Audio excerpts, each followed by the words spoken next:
అలా ఉండగలిగిన తెగువ ఎవరికైనా ఉంటేనే రాజకీయాల్లో ఉండగలగాలి, చేయగలగాలి అనేది మాత్రమే ఈ కలియుగంలో మనం నేర్చుకుంటా ఉన్న పాఠం అని చెప్పి చెప్తా ఉంటాం. ఈరోజు నిజంగానే రాజకీయాలు అలానే తయారయ్యాయి. చంద్రబాబు నాయుడు ఈరోజు చేస్తూ ఉన్న రాజకీయంలో కనీసం 1% కూడా మనం ఆ రోజుల్లో ఎప్పుడు చేయలే. ఆ రోజుల్లో మనం ఏ ఒక్కరికి కూడా ఇబ్బంది జరగకూడదు అనే ఆలోచనలే చేశాం. ఇన్ఫ్యాక్ట్ నాకు బాగా గుర్తుంది, తాడిపత్రి మున్సిపల్ ఎలక్షన్లు జరుగుతూ ఉన్నాయి. మనం రాష్ట్ర వ్యాప్తంగా మున్సిపాలిటీలు అన్నీ మనం స్వీప్ చేసినాం. రాష్ట్ర వ్యాప్తంగా జెడ్పీటీసీలు స్వీప్ చేసినాం, ఎంపీటీసీలు స్వీప్ చేసినాం, సర్పంచ్ స్థానాలు స్వీప్ చేసినాం. మున్సిపల్ ఎలక్షన్లలో కూడా మనం ఓడిపోయింది బహుశా రాష్ట్ర వ్యాప్తంగా ఒక 2 మున్సిపాలిటీలు మనం ఓడిపోయినాం. అందులో తాడిపత్రి ఒకటి. వాళ్ళకు 18, మనకు 16. కేవలం వాళ్ళకు తేడా 2. మన ఎమ్మెల్యే వండుకొని అన్న 2 తేడా ఎత్తేద్దామన్నాడు. ఆ రోజు నాకు బాగా గుర్తుంది, అలా నేను ఒప్పుకోలా. మన ఎమ్మెల్యే అయినని కూడా నేను హౌస్ అరెస్ట్ చేయించిన. మన ఎమ్మెల్యేని నేను హౌస్ అరెస్ట్ చేసి ఎన్నిక జరిపించి తాడిపత్రి మున్సిపాలిటీ సవ్యంగా జరిగించి చివరిగా తెలుగుదేశం 18 వాళ్ళకు, 16 మనకు న్యాయబద్ధంగా ప్రజాస్వామ్యబద్ధంగా ఎన్నిక జరిగింది ఆ రోజు. కానీ ఈరోజు చూస్తే పరిస్థితి ఎలా ఉంది అని చెప్పి ఒకసారి చూస్తే, మనమేమో అప్పట్లో జగనన్నకు చెబుదామని చెప్పి ఒక టెలిఫోన్ నెంబర్ ఇచ్చా, స్పందన అని ఒక ప్రోగ్రాం కూడా పెట్టా. ఎవరికి ఏ ఇబ్బంది వచ్చినా కూడా కులం చూడలా, మతం చూడలా, రాజకీయాలు చూడలా, పార్టీ చూడాల, చివరికి తెలుగుదేశం వానికి కూడా ఏదైనా ఇబ్బంది వచ్చినా కూడా జగనన్నకు చెబుదామని చెప్పి ఫోన్ చేస్తే చాలు, ఎమ్మెల్యేలు అడ్డుకున్నా, ఇంకొకరు అడ్డుకున్నా కూడా జగనన్నకు చెబుదామనే నెంబర్కు ఫోన్ చేస్తే చాలు, వెంటనే స్పందన ఉండేది, వెంటనే పరిష్కరించే పరిస్థితి మన హయాంలో మనం చేసాం. స్పందన అని ఒక ప్రోగ్రాం పెట్టాం. ప్రతి వారము ఆ స్పందన అనే ప్రోగ్రాంలో కలెక్టర్లు ఖచ్చితంగా ఉండేట్టుగా, ఎస్పీలు కరెక్ట్గా ఉండేట్టుగా డేట్ ఇచ్చి ప్రతి వారం రోజు జరిగేట్టుగా చూసుకొని, కలెక్టర్ల దగ్గర నుంచి మొదలైతే మండలాలలో మండల ఇన్ఛార్జీల వరకు కూడా ఆ స్పందన ప్రోగ్రాంలో పార్టిసిపేట్ చేసే పరిస్థితి. ఎవరికి ఏ సమస్య వచ్చినా కూడా స్పందనలో చెప్తే ఆ సమస్య పరిష్కారం అయ్యేదాకా డైరెక్ట్గా సీఎంఓ పర్సూ చేసి ఎందుకు ఈ సమస్య పరిష్కారం కావడం లేదు అని చెప్పి అడిగే పరిస్థితిలో మన పాలన చేసాం. అత్యధికంగా ఆ పొద్దు సాల్వ్ అయింది తెలుగుదేశం పార్టీ వాళ్ళకి సంబంధించిన సమస్యలే. అంతగా మనం కులం చూడకుండా, మతం చూడకుండా, రాజకీయాలు చూడకుండా, మనకు ఓటు వేశారా లేదా అన్నది కూడా చూడకుండా ఆ రోజుల్లో మనం పరిపాలన అందిస్తే, ఈరోజు చూస్తే ఎలాంటి పరిస్థితులు ఉన్నాయి అని అంటే, ప్రజాస్వామ్యాన్ని పట్టపగలే ఖూనీ చేస్తూ ఉన్నా కూడా ఈరోజు ఎవరు మాట్లాడలేని పరిస్థితిలో ఈరోజు పాలన సాగుతూ ఉంది. ఇలాంటి పరిస్థితుల్లో ఈరోజు మనం రాజకీయాలు చేస్తూ ఉన్నాం.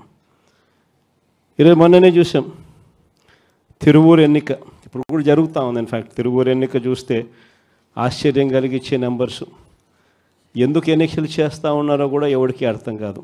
అక్కడ తిరువూరు పరిస్థితి ఏమిటి అని అంటే, 17 వైఎస్ఆర్సీపీ గెలిస్తే 20లో 3 టీడీపీ. మా తెలుగుదేశం పార్టీ ఎక్కడ గెలుస్తుంది, ఎందుకు గెలుస్తుంది, అసలు పోటీ ఎందుకు పెడతా ఉన్నారు?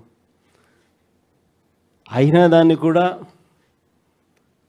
లాగేసుకోవాలి అని చెప్పి తాపత్రయంతో బలవంతం చేసి ప్రలోభాలు పెట్టి 17 మందిలో నుంచి ఒక 5 మందిని లాక్కొని చివరికి వైసీపీ 12, తెలుగుదేశం పార్టీ 8కి వచ్చినారు.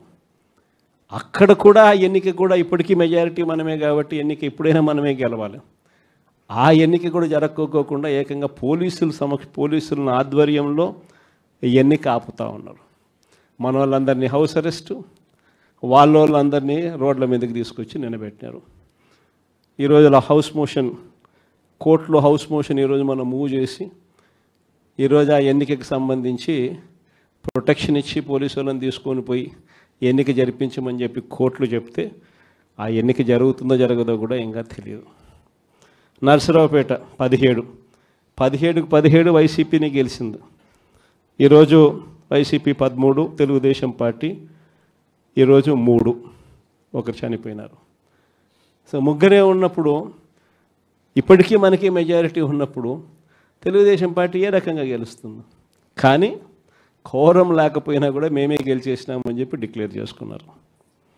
కారంపూడి 14 వైసీపీ 14 వైసీపీనే గెలిచింది. ఈరోజు ప్రలోభాలు పెట్టి ఇంకొకటి చేసి వైసీపీ 8, తెలుగుదేశం పార్టీ 6. అయినా కూడా మనకే మెజారిటీ ఉంది. అయినా కూడా అక్కడ కూడా కోరం లేకపోయినా కూడా మేమే గెలిచాము అని చెప్పి డిక్లేర్ చేసుకున్న పరిస్థితి. అంతెందుకు కుప్పం మున్సిపాలిటీ దగ్గర నుంచి మొన్న జరిగిన రామకుప్పం ఉప ఎన్నిక దాకా కూడా ఎక్కడ చూసుకున్నా కూడా ఇదే పరిస్థితి. ఈరోజు ఇక్కడే ఉన్నారు. ఎందుకు? ఇదే రామగిరి నియోజకవర్గంలో, ఇది రామగిరి మండలం చూస్తే ప్రకాష్ కాన్స్టిట్యున్సీ. ఇక్కడ వైసీపీకి సంబంధించి 10 మందిలో వైసీపీ 9 గెలిచింది. తెలుగుదేశం పార్టీ గెలిచింది కేవలం 1. మరి అలాంటప్పుడు ఎన్నికెందుకు జరపాలా?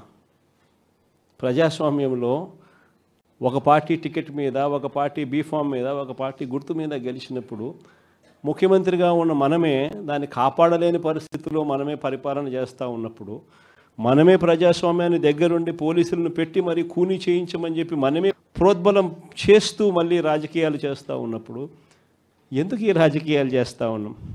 ఈరోజు ఇదే రామగిరిలో ఇప్పటికీ కూడా 6 మంది మనము, 9 మందిలో 3 వాళ్ళు లాక్కున్నారు. అయినా ఇంకా 6 మంది మనమే మెజారిటీ. ఎన్నిక పెడితే మనమే గెలుస్తాం. కానీ ఎన్నిక పోస్ట్పోన్ చేస్తూ ఉన్నారు. చివరికి కోరం లేదని చెప్పి అది కూడా వాళ్ళ ఖాతాలో వేసుకుంటారు. ఇది జరుగుతూ ఉంది. పాలకొల్లు కూడా ఇక్కడికి వచ్చినారు కూడా బలవంతం చేస్తే 18 మందిలో వైసీపీ 14, టీడీపీ 4 గెలిచింది. ఒకరిని లాక్కున్నారు ఎంతో కష్టపడితే. మిగతా వాళ్ళందరూ గట్టిగానే ఉన్నారు. అక్కడ కూడా ఇంకా చేయగలిగింది ఏమీ లేక వదిలేసినట్టున్నారు. ప్రజాస్వామ్యం కూనీ అయిపోయిన పరిస్థితుల మధ్య ఈరోజు మనం అంతా కూడా ఈరోజు ఏకమవుతా ఉన్నాం. మామూలుగా ప్రతి ప్రభుత్వానికి కూడా ఒక సంవత్సరం పరిపాలన చేస్తే ప్రభుత్వ వ్యతిరేక ఓటు అనేది అంతో ఇంతో ఉంటుంది. అది మామూలుగా సంవత్సరం పరిపాలన చేసిన పార్టీకి ఈ లెవెల్లో మామూలుగా ఎక్కడైనా ఉంటే, చంద్రబాబు నాయుడు గారి పరిపాలన చేస్తామని తెలుగుదేశం పార్టీకి మాత్రం ఈ సంవత్సర కాలంలోనే ఇక్కడ ఉంది. ప్రభుత్వ వ్యతిరేక ఓటు అనేది ప్రజలు కూడా ఏ స్థాయిలో చంద్రబాబు నాయుడిని ద్వేషించుకుంటా ఉన్న పరిస్థితి ఉంది అని అంటే, ఆ ద్వేషం ఈ స్థాయిలోకి ఇప్పటికే సంవత్సరం కాలంలోనే వచ్చింది. గ్రామాలలో మొట్టమొదట కనపడేది ఏమిటి? ఈ స్థాయి నుంచి పిల్లలు మొదలు పెడతారు. చంద్రబాబు నాయుడుని ప్రశ్నించడం, చంద్రబాబు నాయుడు గారి కార్యకర్తలను ప్రశ్నించడం, చంద్రబాబు గారి నాయకులను ప్రశ్నించడం, ఈ స్థాయి నుంచి చిన్నపిల్లలు సైతం మొదలు పెడతారు. నా 15,000 సంగతి ఏమిటి అని ఈ స్థాయి నుంచి పిల్లలు మొదలు పెడతారు. ఎన్నికలప్పుడు ఏమని చెప్పాడు? ఇంటింటికి పోయాడు, ఇంటింటికి కరపత్రాలు పంచినారు, ఇంటింటికి బాండ్లు అన్నాడు, ఇంటింటికి పోయి ఏం చెప్పినాడు? ఇంట్లో చిన్నపిల్లలు, మీ ఇదే పాలకొల్లు నుంచి వచ్చిన కార్పొరేటర్లకు అయితే ఇంకా బాగా చక్కగా తెలుసు. ఆ మంత్రి రామానాయుడు అనే ఆ మంత్రి, ఆయన మాట్లాడిన మాటలు వైరల్ అవుతూ ఉంటాయి. ఇప్పుడు ఈ రోజుకి కూడా సోషల్ మీడియాలో ఆయన మాట్లాడిన వీడియో టేపు. ఆయన ఏమన్నాడు? ఇంటింటికి ఆయన పోతాడు, ఆయనతో పాటు కార్యకర్తలు అందరినీ పంపించాడు. అక్కడ పోయినేమంటాడు? చిన్నపిల్లలు కనపడితే నీకు 15,000, నీకు 15,000, నీకు 15,000. అదే ఇంట్లో నుంచి వాళ్ళ అమ్మ బయటకు వచ్చింది, పిల్లల అమ్మ, వాళ్ళ చిన్నమ్మ. వీళ్ళు బయటకు వస్తే వాళ్ళని చూడగానే, వాళ్ళని చూసిన వెంటనే నీకు 18,000, నీకు 18,000, నీకు 18,000 అంటాడు. సంతోషమా అని అంటాడు. మళ్ళా అంతలో ఇంట్లో నుంచి ఈ చిన్నమ్మలు, ఈ అమ్మలు, వాళ్ళ అమ్మలు బయటకు వచ్చినారు. వాళ్ళని చూడగానే నీకు 50 ఏళ్ళ వయసు కదా, మీకు 48,000, నీకు 48,000, నీకు 48,000 అన్న మొదలుపెట్టినాడు. అంతటితో ఆగల. ఇంట్లో నుంచి 20 ఏళ్ళ పిల్లోడు వస్తే ఇట్లా చూసి నీకు 36,000, నీకు 36,000, నీకు 36,000 సంతోషమా అన్నాడు. అంతటితో ఆగల. ఆ ఇంట్లో నుంచి ఒక రైతు బయటకు వచ్చినట్టు కండువా కప్పుకొని రైతు అని చెప్పి ఎప్పుడైతే చూశాడో నీకు 26,000, నీకు 26,000, నీకు 26,000 అంట మొదలుపెట్టాడు. ఇలా మనం చెప్పిన దానికన్నా కూడా 3-4 ఎక్కువగా ఇస్తాము అని చెప్పి ప్రతి ఇంటికి కూడా వీళ్ళు చెప్పిన మాటలు వీళ్ళను వెంటాడుతూనే ఉంటాయి. ఏ ఒక్కరింటికి వీళ్ళు వెళ్ళలేని పరిస్థితి రాష్ట్రంలో ఈరోజు నెలకొని ఉంది. ఒకవైపున ఇలాంటి రాజకీయ పరిస్థితులు ఒకవైపున ఉన్నాయి. మాట మీద నిలబడని రాజకీయ నాయకుడు ఈరోజు రాష్ట్రంలో ముఖ్యమంత్రి హోదాలో ఉన్నాడు. మాట ఇస్తే ఆ మాట తప్పడం కోసమే, ఆ మాట అంటే వెన్నుపోటు పొడవడమే అని చెప్పి డెఫినేషన్ ఇస్తూ రాజకీయాలు చేస్తూ ఉన్న వ్యక్తి ఈరోజు ముఖ్యమంత్రి స్థానంలో కూర్చొని ఉన్నాడు. మరోవైపు రాష్ట్రంలో ఏది కూడా పట్టించుకునే పరిస్థితి లేదు. ఈరోజు స్కూళ్ళన్నీ కూడా నిర్వీర్యమైపోయిన పరిస్థితి కనిపిస్తుంది. ఇంగ్లీష్ మీడియం బడులు గాలికి ఎగిరిపోయిన పరిస్థితులు. గోరుముద్ద అన్న పథకం ఈరోజు కనీసం తినడానికి ఇబ్బందికర పరిస్థితులు పిల్లలు ఉన్న పరిస్థితులు. ఈరోజు ఆ పథకం వెళ్ళిపోయిన పరిస్థితి. నాడు నేడు పనులు ఆగిపోయిన పరిస్థితులు. పిల్లల చేతుల్లో ట్యాబులు పెట్టి 8వ తరగతికి వచ్చేసరికి చిక్కటి చిరునవ్వుతో పిల్లలు కనిపించే పరిస్థితి ఈరోజు తెరమరుగైపోయింది. అమ్మఒడి అనే పథకంతో పిల్లలను ప్రోత్సహిస్తూ బడులకు పంపించే తల్లులకి ఈరోజు కనీసం పలకరించే పరిస్థితి కూడా లేని పరిస్థితిలో బడులు తయారయ్యాయి. మరోవైపున పేదవాడి వైద్యం గురించి కనీసం ఆలోచన చేసే పరిస్థితిలో కూడా ఈ ప్రభుత్వం లేదు.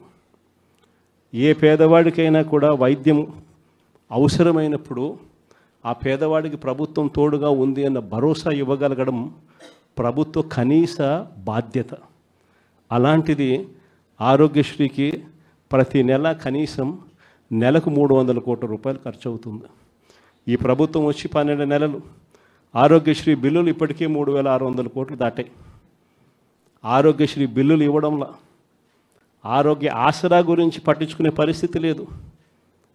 ఆరోగ్యశ్రీ బిల్లులు ఇవ్వక ఆరోగ్య ఆసరా గురించి పట్టించుకోక ఈరోజు ఏ పేదవాడైనా కూడా వైద్యం కోసం ఏదైనా హాస్పిటల్కి పోతే ఆ హాస్పిటల్లో ఈరోజు డాక్టర్లు పేదవాడికి వైద్యం అందించే పరిస్థితిలో లేరు. డబ్బులు కడితేనే వైద్యం అందిస్తాము అని చెప్పి ఈరోజు పేదవాడిని డబ్బులు కడితే తప్ప వైద్యం అందని పరిస్థితిలోకి అప్పుల పాలు చేస్తూ ఉన్న పరిస్థితి ఈరోజు రాష్ట్రంలో. ఏ రైతుకు కూడా ఈరోజు గిట్టుబాటు ధర రావడంలా, ఏ పంటకు ఈరోజు గిట్టుబాటు ధర రావడంలా. మళ్ళీ దళారీల వ్యవస్థ వచ్చేసింది. ఆర్బీకే వ్యవస్థ కుప్పకూలిపోయింది. ఈ క్రాపింగ్ గాలికి ఎగిరిపోయింది. ఉచిత పంటల బీమా కంటికి కనపడకుండా తెరమరుగైపోయింది. పంటలు ఏదైనా వరదలు వచ్చినా నష్టం వచ్చినా వెంటనే సీజన్ ముగిసేలోగానే ఆదుకునే ఇన్పుట్ సబ్సిడీ కార్యక్రమం సీజన్లు ముగుస్తూ ఉన్నా కూడా పట్టించుకోలేని పరిస్థితి. రైతు పరిస్థితి ఈరోజు అగమ్య గోచరంగా కనిపిస్తూ ఉంది. మరోవైపున మనం కట్టిన 17 కొత్త మెడికల్ కాలేజీలు, అందులో 5 మెడికల్ కాలేజీలు మనం ఉండగానే కమిషన్ కూడా చేసాం. కాలేజీలు మొదలయ్యాయి 5 కాలేజీలు. మిగిలిన కాలేజీలు యుద్ధ వార్ ఫుటింగ్ బేసిస్ మీద పనులు జరుగుతూ ఉన్నాయి. ఈ పెద్ద మనిషి ముఖ్యమంత్రి అయ్యాడు. కాలేజీలు కట్టాల్సింది పోయి అమ్ముతానని చెప్పి ఈ మనిషి తయారయ్యాడు. పేదవాడికి మెడికల్ కాలేజీలు అందుబాటులో లేకపోతే ఆ డిస్ట్రిక్ట్ హెడ్ క్వార్టర్స్లో ఎప్పుడైనా ఒక మెడికల్ కాలేజ్ అందుబాటులో ఉంటే దాని అర్థం ఒక మల్టీ స్పెషాలిటీ హాస్పిటల్ అందుబాటులో ఉంది అని నిదర్శనం. ఆ హాస్పిటల్స్లో ఆ కాలేజీలు అక్కడ ఉంటే అసిస్టెంట్ ప్రొఫెసర్లు అందుబాటులో ఉంటారు. ఆ కాలేజీలో పనిచేసే స్టాఫ్, పోస్ట్ గ్రాడ్యుయేట్ స్టూడెంట్స్ వీళ్ళంతా కూడా అందుబాటులో ఉండి ఒక మల్టీ స్పెషాలిటీ హాస్పిటల్ ఆ డిస్ట్రిక్ట్లో పేదలకు అందుబాటులో ఉంటుంది. ఎప్పుడైతే ఈ మెడికల్ కాలేజ్ అక్కడ అందుబాటులో ఉంటుందో, గవర్నమెంట్ మెడికల్ కాలేజ్ అందుబాటులో ఉంటుందో, అప్పుడు ప్రైవేట్ రంగంలో ఉన్న ఏ హాస్పిటల్ కూడా పేదవాడిని ఎక్స్ప్లాయిట్ చేయని పరిస్థితిలోకి వస్తాయి. ఎందుకనంటే ఎక్స్ప్లాయిట్ చేసే పరిస్థితి అంటే అక్కడే గవర్నమెంట్ హాస్పిటల్ ఉంది కదా, మెడికల్ కాలేజ్ ఆటికి పోతామని చెప్పి చెప్తారు ఎవరైనా కూడా. ఆ పరిస్థితి నుంచి నాశనం చేసి కాలేజీలు అమ్మడానికి సిద్ధపడ్డాడు. మన ప్రభుత్వ హయాంలో గతంలో ఎప్పుడు జరగని విధంగా, రాష్ట్ర చరిత్రలో ఎప్పుడు చూడని విధంగా మనం కొత్తగా గవర్నమెంట్ రంగంలో 3 పోర్టులు ఏకంగా కట్టడానికి శ్రీకారం చుట్టాం. ఇదే విశాఖపట్నం జిల్లాలో ప్రజలకు అందరికీ కూడా బాగా తెలుసు. మూలపేట శ్రీకాకుళం జిల్లాలో పోర్టు గతంలో ఎప్పుడు ఊహించని విధంగా శ్రీకాకుళం జిల్లాకు అభివృద్ధి బాట నడిపించే ఒక గొప్ప అడుగు ఆ పోర్టు. ఆ పోర్టులో అడుగులు వేసింది ఎప్పుడు అని అంటే మన ప్రభుత్వం వచ్చిన తర్వాతనే. అక్కడే మనం భూములు కొనుగోలు దగ్గర నుంచి, పర్మిషన్ తేవడం దగ్గర నుంచి, చివరికి ఆ పోర్టు ఇబ్బంది పడుకోకుండా ఫైనాన్షియల్ క్లోజర్ కూడా మనమే పూర్తిగా కంప్లీట్ చేసి ఏకంగా మనం 30% పనులు కూడా పూర్తి చేసే కార్యక్రమం మనం చేస్తే, చంద్రబాబు నాయుడు గారు ఇప్పుడు ఆ 3 పోర్ట్లను, గవర్నమెంట్ రంగంలో ఉన్న 3 పోర్ట్లను కమిషన్ల కోసం అమ్మడానికి ఈ పెద్ద మనిషి శ్రీకారం చుట్టాడు. ఇదే పెద్ద మనిషి చంద్రబాబు నాయుడు గారు ఇదే ఉత్తరాంధ్రలో ఎప్పుడు చూడని విధంగా ట్రైబల్ ప్రాంతాన్ని అభివృద్ధి పదంలో మనం నడిపించాం. ట్రైబల్ ప్రాంతంలో ఒక ట్రైబల్ ఇంజనీరింగ్ కాలేజ్, ట్రైబల్ ప్రాంతంలో ఒక మెడికల్ కాలేజ్, ట్రైబల్ ప్రాంతంలో ఏకంగా 5 సూపర్ స్పెషాలిటీ హాస్పిటళ్ళు ఐటీడీఏ పరిధిలో, ఏకంగా సాలూరులో ఒక ట్రైబల్ యూనివర్సిటీ కూడా అడుగులు వేగంగా మనం ముందుకు వేయి చేస్తే ఈ పెద్ద మనిషి పూర్తిగా వాటి పనుల గురించి ఈరోజు పట్టించుకునే పరిస్థితులు ఎవడూ లేని పరిస్థితులు ఈరోజు ట్రైబల్ ప్రాంతం కనపడతా ఉంది. ఈరోజు భోగాపురం ఇంటర్నేషనల్ ఎయిర్పోర్ట్ మనందరికీ కూడా పరిచయం. ఆ పనులు 5 సంవత్సరాలు చంద్రబాబు నాయుడు హయాంలో పనులు మొదలు కాల. బ్యాలెన్స్ ల్యాండ్ అక్విజిషన్ పూర్తి ఎప్పుడైంది అని అంటే అది మన హయాంలో. ఆ ప్రాజెక్టు శంకుస్థాపన ఎప్పుడు జరిగింది అని అంటే మన హయాంలో. ఆ ప్రాజెక్టు 30% పనులు ఎప్పుడు పూర్తయ్యాయి అని అంటే అది మన హయాంలో. ఏదైనా కూడా విశాఖపట్నం కానీ, ఉత్తరాంధ్రకు కానీ, రాష్ట్రంలో మరొక చోట కానీ, ఇంకొక చోట కానీ ఎక్కడైనా అభివృద్ధి పథంలో పనులు ఏదైనా జరిగాయి అని అంటే, చివరికి నాడు నేడుతో స్కూళ్ళు సైతం అభివృద్ధి ఎప్పుడు చెందాయి అని అంటే అది ఒక్క వైఎస్ఆర్సీపీ ప్రభుత్వ హయాంలోనే. ఈరోజు అన్నీ కూడా నాశనం అయిపోయిన పరిస్థితి కనిపిస్తూ ఉన్నాయి. ఈ పెద్ద మనిషి అన్ని రకాలుగా కూడా వ్యవస్థలన్నీ నాశనం చేశాడు. ఇచ్చిన హామీలు ఏవి కూడా నిలబెట్టుకునే పరిస్థితిలో లేక ఈ పెద్ద మనిషి ప్రతిదీ కూడా ప్రజలను వెన్నుపోటు పొడిచే కార్యక్రమం చేస్తూ ఉన్నప్పుడు ఆ టాపిక్ నుంచి ప్రజలను డైవర్ట్ చేసేందుకు ఏ ఒక్కరూ కూడా ఆయనను ప్రశ్నించే స్వరం వినపడకుండా చేసేందుకు ఈ పెద్ద మనిషి చేస్తూ ఉన్న పాలన భయానక పాలన సృష్టించడం. ఆ భయానక పాలన సృష్టించడంలో భాగంగా ఈరోజు రెడ్ బుక్ రాజ్యాంగం నడుస్తూ ఉంది. ఈ రెడ్ బుక్ రాజ్యాంగంలో ఎవరైనా కూడా గొంతు విప్పుతారు చంద్రబాబు నాయుడుకు వ్యతిరేకంగా అని చెప్పి ఎక్కడ చంద్రబాబు నాయుడు గారికి అనిపించినా వెంటనే ఆ మనిషి గొంతు పట్టుకోవడం, ఆ నులిపేయడము అనేది ఎలా అనేది మాత్రమే చేస్తూ ఉన్నారు. మొట్టమొదటిసారిగా చూస్తూ ఉన్నాం మ్యానుఫ్యాక్చర్డ్ విట్నెస్లు. అంటే ఒక నేరంతో ఒక మనిషికి సంబంధం ఉండదు, కానీ ఏకంగా వీళ్ళకి సంబంధించిన ఒక వ్యక్తిని క్రియేట్ చేస్తున్నారు.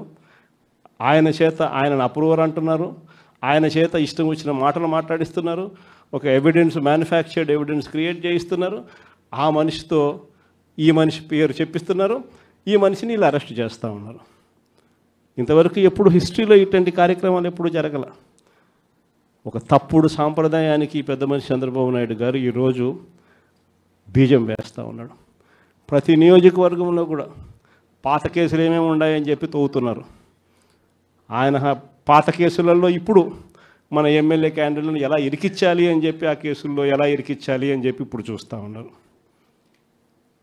ఏ తప్పు జరగకపోయినా కూడా యాక్టివ్గా ఎవడైనా కార్పొరేటర్ ఉన్నా, ఎవడైనా ఎంపీటీసీ ఉన్నా, ఎవడైనా జెడ్పీటీసీ ఉన్నా, లేకపోతే ఎవరైనా లీడర్ ఉన్నా సరే విజిలెన్స్లో ఎలా ఇరికించాలా, తప్పుడు కేసు ఎలా పెట్టించాలా అనే సంస్కృతితోనే ఈరోజు పాలన సాగుతూ ఉంది. నేను ఒకటి చెప్తా ఉన్నా, ఈరోజు కష్టంలో ఉన్న వైఎస్ఆర్సీపీ అన్నదమ్ములను నేను ఈరోజు చూస్తూ ఉన్నా. నేను మీ అందరికీ ఒకటే చెప్తా ఉన్నా, మీ అన్నగా, మీ తమ్ముడిగా, మీ బిడ్డగా ఒకటి చెప్తా ఉన్నా. నెక్స్ట్ వచ్చే జగన్ 2.0లో పరిస్థితి ఈ మాదిరిగా ఉండదు. ఈరోజు ప్రతి కార్యకర్త కష్టాన్ని చూస్తూ ఉన్నా కాబట్టి చెప్తా ఉన్నా. ఇంతకుముందు మన హయాంలో మనం వచ్చే టయానికే కోవిడ్ మహమ్మారి మధ్యలో 2019 జూన్లో మనం ప్రమాణ స్వీకారం చేశాం. ఆ తర్వాత ఆ మార్చిలోనే ముగియక మునిపే ఒక సంవత్సరం కూడా సరిగ్గా ముగియక మునిపే 2020 మార్చి వచ్చేసరికి వెంటనే కోవిడ్ వచ్చింది. ఆ తర్వాత 2 సంవత్సరాలు కోవిడ్తో మనం యుద్ధం చేయాల్సిన పరిస్థితుల మధ్య మన పాలన సాగింది. బహుశా కార్యకర్తలకు అనుకున్న మేరకు బహుశా నేను చేయలేకపోయి ఉండొచ్చు.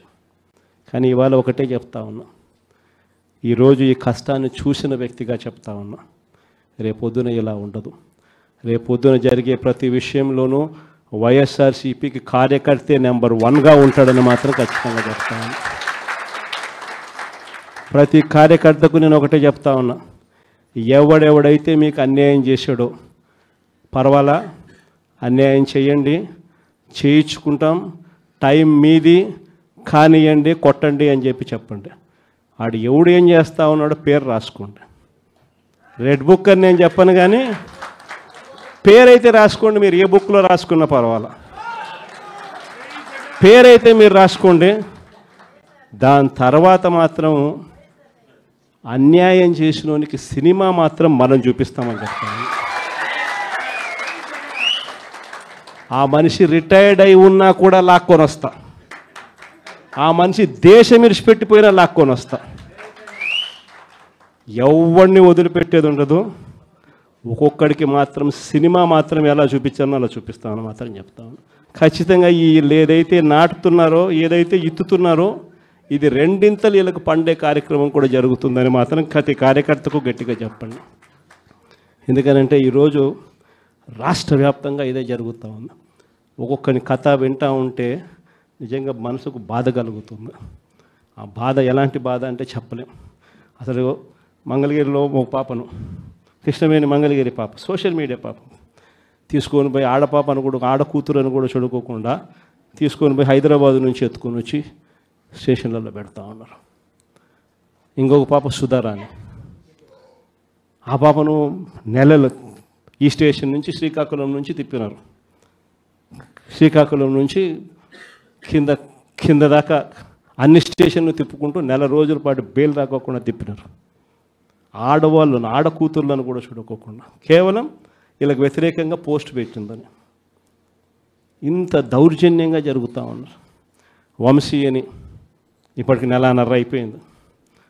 ఒక కేసులో బెయిల్ వస్తుంది, బెయిల్ వచ్చిన వెంటనే ఇంకొక కేసు, మళ్ళీ ఆ కేసులో బెయిల్ వస్తుంది, బెయిల్ వచ్చిన వెంటనే మళ్ళీ ఇంకొక కేసు. ఇప్పటికి 11 కేసులు. ఒక కేసు అయిపోయినాక ఒక కేసు, ఒక కేసు అయిపోయినాక ఒక కేసు. 2 నెలలు దాదాపుగా వంశీ ఈరోజు జైల్లోనే కనపడతా ఉన్నాడు. ఇంకొక దళితుడు, ఎక్స్-ఎంపీ నందిగామ సురేష్, పాపం 1.5 రోజులు పాపం జైల్లో పెట్టారు. బెయిల్ రాకుండా అడ్డుకుంటూ జైల్లో పెట్టారు. మళ్ళా చివరకు కోర్టుల ద్వారా ఎంతో కష్టపడితే బెయిల్ వచ్చింది. వచ్చిన తర్వాత మళ్ళా 3 నెలలు 4 నెలలు తిరగకపోతే మళ్ళీ ఈరోజు నిన్న మళ్ళా కేసు. వాళ్ళ ఇంటి దగ్గరికి ఒక వ్యక్తి వచ్చి దళితులను కూడా చూడుకోకుండా ఆ మనిషిని ఈయనే తిడతాడు. ఎందుకు నన్ను తిడుతున్నావు అని చెప్పి ఈయన ప్రశ్నిస్తే ఈయన మీద కేసు పెట్టి జైల్లో పెడతా ఉన్న పరిస్థితి మొట్టమొదటిసారిగా ఇప్పుడు చూస్తూ ఉన్నాం. అది ఈరోజు ఇంత దారుణంగా ఈరోజు జరుగుతూ ఉంది. ఇలాంటి పాలన చూసిన తర్వాత చెప్తా ఉన్నా, ఆ బాధలో నుంచి చెప్తా ఉన్నా, ఏదైతే మీరు ఎత్తుతూ ఉన్నారో తప్పుడు సాంప్రదాయాన్ని నాటుతూ ఉన్నారు, తప్పుడు సాంప్రదాయాన్ని మీరు చాటుతూ ఉన్నారు. ఈ సాంప్రదాయం ఒక వృక్షం అవుతుంది. మీరు ఏదైతే ఇచ్చారో అది 2 ఇంతలు వెనక్కి తిరిగి మిమ్మల్ని తన్నే పరిస్థితిలోకి ఈ వ్యవస్థ తయారవుతుంది. ఇలాంటి పరిస్థితుల మధ్య ఈరోజు మనం అంతా కూడా ఏకమై ఒకటి చెప్తా ఉన్నాం, రాబోయే రోజుల్లో గట్టిగా పోరాటం చేద్దాం.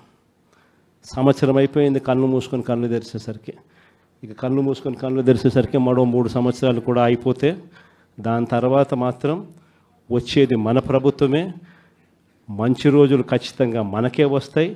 ఒక చీకటి అయిపోయిన తర్వాత ఒక పగలు రాక తప్పదు అన్నది ప్రతి ఒక్కరూ గుర్తుపెట్టుకోమని ఈ సందర్భంగా కోరుతాను.